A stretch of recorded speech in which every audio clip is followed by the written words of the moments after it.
Hello, everybody.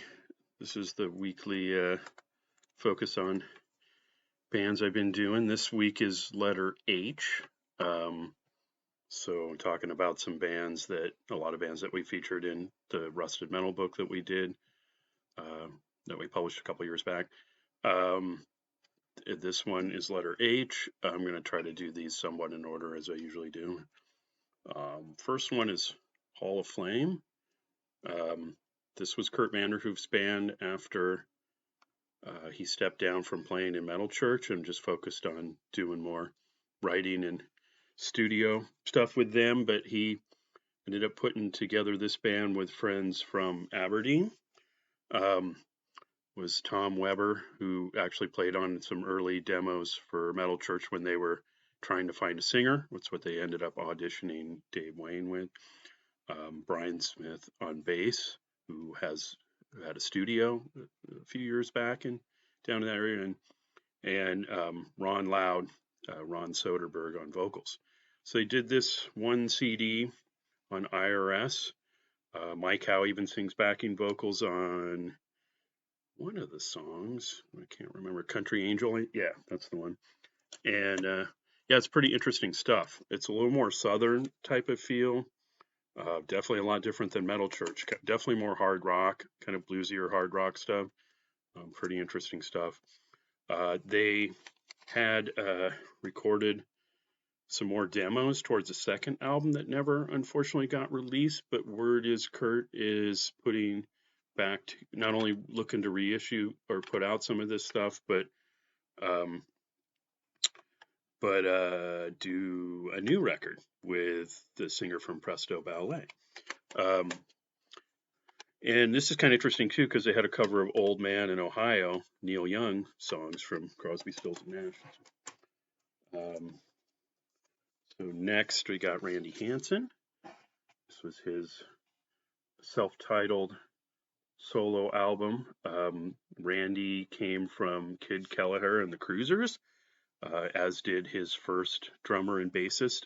They did a Hendrix tribute within their kind of review, which was sort of from my understanding, kind of a Sha Na Na type of deal. And then the Hendrix thing got so popular, they broke off and did a full-on thing. Randy dresses like Jimmy and plays like him, and the whole sounds like him a lot too. So, but this was his attempt so he got signed to Capitol after working on the Apocalypse Now soundtrack for Coppola. He got this record deal, and this actually features Scott Rosberg on bass and vocals. They trade off some stuff, which is pretty cool. And Charles Tapp, which was a local drummer, also in Seattle. This is a really good hard rock record. Pretty underrated. Unfortunately, just didn't do very well. A lot of times you see them in the cutout bins and stuff, but really good record. Then he next kind of retooled the band with Jeff Pilson of Dokken on bass and Mark Nelson on drums. They did a record on Shrapnel, working with Mike Barney. A couple years after this, they did the record, which was all Hendrix covers for that one. So that's kind of neat. I had something else that was kind of neat. Was not too long ago, Randy got a nice little cover page feature in the Seattle Times commemorating he was coming up on his 40th anniversary, which was pretty cool. So he's still around playing. He's done, various CDs over the years, albums and stuff. Just a really great live show if you get a chance to see him. Let's see, what do we got next? So this band was pretty cool. Was a female-fronted band. Came out of Chilliwack. Brian McLeod and the drummer Ab Bryant, I believe, did, or I guess he was the bass player. But yeah, so they did 3 records with her. Darby Mills on vocals, just a powerhouse singer. Some of it's a little poppy, but some of it's pretty hard rock. They actually did play Seattle Astor Park and a couple places back in the day. This was their second record. It's kind of my favorite of theirs. Has Mine All Mine, which is just a great song. If you get a chance, check out some of their stuff live. There's some videos and live and stuff on YouTube. Really cool stuff. Definitely just amazing pipes on that gal. And this was actually their first appearance was on this compilation, Vancouver Seeds, where they did a cover of When a Man Loves a Woman and another song called Breaking Down. Neither one on anything else is the only one. Also had a very early appearance from Kick-Axe as well, who was another Canadian band we'll talk about soon in letter K. So Vancouver Seeds, number 2. Of course, probably one of the most well-known bands out of Seattle was Heart. Was going to be their second record. This is kind of can't really see it very well. Take it out of the plastic.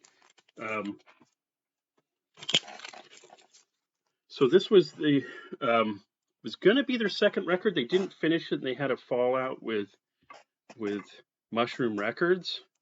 The Mushroom went ahead and just cobbled together this, and with a couple live tracks and their first single that wasn't on Dreamboat Annie, and they did it with.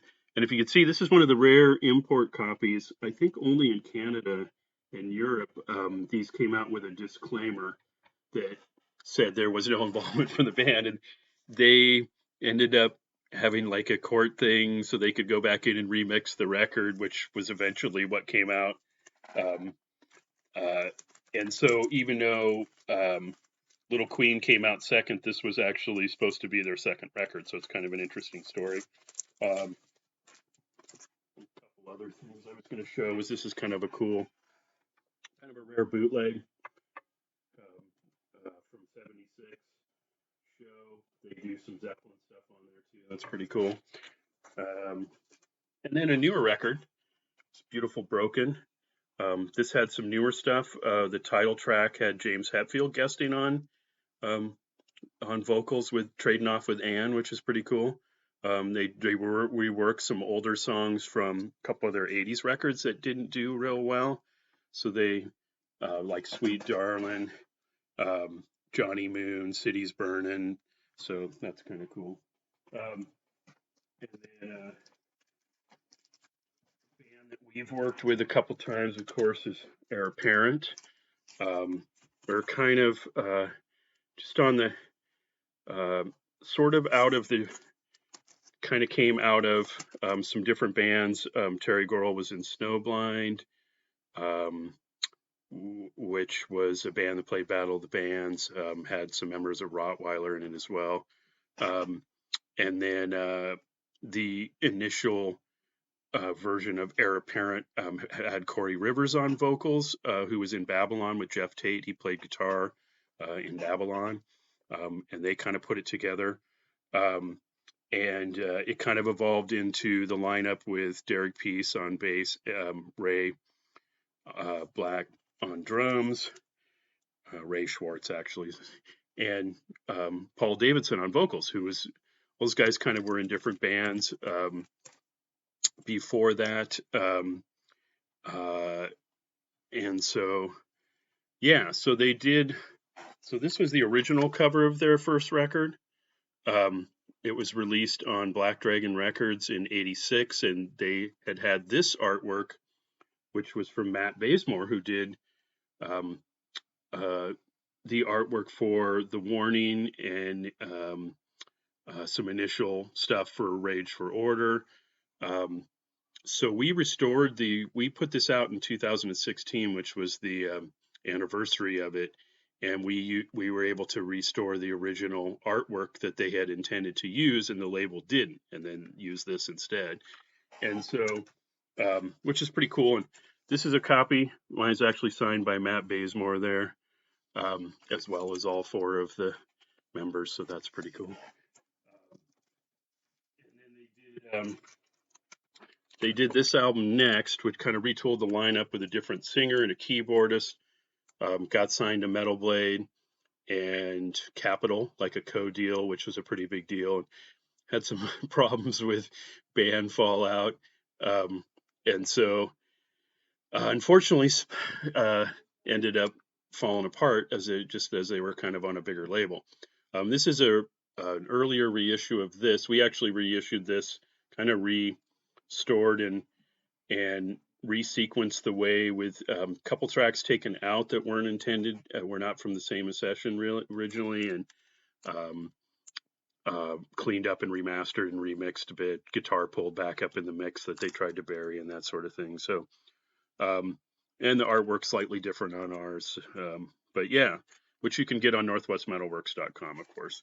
And then in recent years, they had reformed. We're playing a lot of festivals, and they actually did a new record, which is really, really good. This came out on No Remorse Records in 2018, I believe. Yeah. And so this is really great. Different singer. Will Shaw was the guy in the band at that time. And this was kind of cool. This was a 3 LP green vinyl collection called Foundations. Floger Records put out that did the Forced Entry record I talked about. This collects all of Heir Apparent's demos from back in the 80s, which is pretty cool. Let's see, what else do we have? Well, I'd be remiss if I didn't talk about this guy who's probably the most well-known guy out of Seattle, who grew up there, was born there. Jimi Hendrix, of course, and even had an experience music project. It was originally what Mopop was called, and that was named after Jimi, of course. And even though he left fairly young to go touring with Isley Brothers and Little Richard, and then eventually being discovered and taken to England by Chas Chandler of the Animals, and of course most people kind of know his story, but he did play a handful of times. Couple people that I interviewed for Rusted Metal actually saw him live. Evan Sheely from TKO and Q5 and a few other people told me about seeing him at Six Stadium, which I'm extremely jealous of. So Jimi, of course, I have to mention. And then let's see. So Hammerhead's one. I could swear I had a CD reissue around. I cannot find what I did with it, but it did have this cool little promotional tape that Jeff Gilbert did that had Hammerhead on it, along with Upper Echelon. First couple demos from Sanctuary, Invader, Cruella. Slaughterhouse 5 is on this too. There was like a little promotional thing with bios and stuff, which is pretty cool. You can see it there. There's Hammerhead in there. They were a cool metal band, had a record. I think it was self-released. It's been reissued on CD at one point. These guys date back to the 70s, and we had the fortune of using a compilation track from them on our first Volume 1 Northwest Metalworks compilation. That's High Voltage. Started out in 1969, actually, in Vegas. Bob Elston fronted the band as the lead singer. He kind of went back to the 60s in LA, learning the dance and pop circuits with Sonny and Cher and knowing them and the Byrds guys and a bunch of people. So he went to Vegas to put together a band, and they ended up getting management and a lot of booking in Portland, so they moved out that way. The original lineup played a lot of great shows. Bob sent me these really cool promo photos, and then like all these different bands they opened up for and played with. Even Evel Knievel they opened or played when he did a thing in Portland, which was pretty cool back then in the early 70s. The band kind of fell apart with some problems with the guitarist, had some problems with his hand, couldn't play anymore. Or no, he had some sort of tetanus or tinnitus or something where he couldn't hear, couldn't play anymore, and they just couldn't replace him and kind of fell apart. Bob did Raving Maniac, so the band kind of evolved into that. They did a couple singles, and then reformed with the guys in the picture I showed you around 75, and it was kind of a pedigree of guys from Darkside and Doogie and some other Portland bands that had been playing around, playing festivals and playing a lot of shows and stuff. And Bob even sent me this picture. And the last drummer for High Voltage was actually Pete Holmes from Black and Blue. And you can see Bob Elston stuck a little sticky note to see that a very young teenage Pete Holmes, who was soon to be the drummer for the last few gigs for those guys before he went on to play for Black and Blue, and was in that. And Let's see, what else do we have? Harlot, as I mentioned, with Glacier singer Mike Padrebo's band was Harlot. And they had a track on this Eugene record label or radio station compilation, KZL compilation. And so they've got if you can see it, they've got a track called Don't Stop on there. So, and then Hellraiser was another female fronted metal band, played Guerrilla Gardens in the mid 80s sort of range. And they had a demo tape I don't have, but I do have this Metal Meltdown Volume 1 compilation that they're on. I think they evolved into something else. I forget what they became after that. But and then let's see, last but not least, I was going to make an honorable mention for a band that's not metal at all, but I love these guys. It's the Heats. Have an idea. Ken Kinnear managed these guys. That managed Heart and Q5 and Widow, a few others. Really put a lot behind it. Howard Leese produced the record. They were really popular for a handful of years in Seattle. Went out on tour with the Knack and Heart and other bands, and just didn't get sold really well. Northwest didn't get much attention outside of it. The story was that I can't remember if it's Don or Steve wanted to go to LA, where they probably likely could have got a bigger record deal.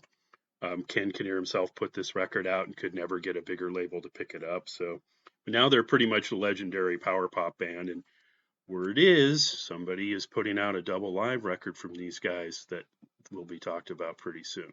So, so stay tuned to tomorrow. I'm gonna be posting something about our pre-order for our next compilation, our Volume 3 compilation. I'm going to do a special subscriber only thing too to start it off. So if you haven't subscribed yet, now's the time if you want to get in on that. There's going to be some special stuff besides I'm going to be offering a handful of test pressings for sale. I'm also going to have some free promotional repro materials we're going to do for it, photos and things of different bands and some different stuff that you'll only be able to get if you go and watch that, and that'll tell you how to get it. So, alrighty, so that's all we got, and I will talk to you soon. Take care.